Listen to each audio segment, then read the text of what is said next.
asking you for your power to protect us, darling. Please protect my father through he goes through this, darling. Please save Uganda, save Africa.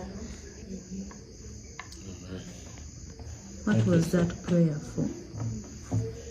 So, what was that prayer for? Tata. Why did you choose to pray for him today? You don't normally do that. Because he's leaving. You don't normally pray for me, Suubi. Yeah, because like you're going, you're sneaking out. Yeah.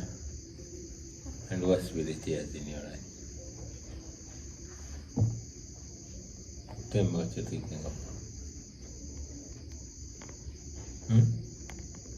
Come here. It's alright, Suubi.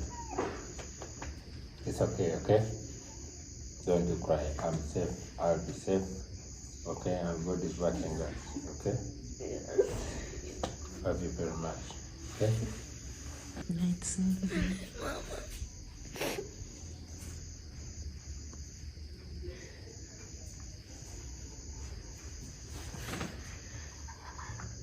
You told Suubi we're going to sneak out. I told her.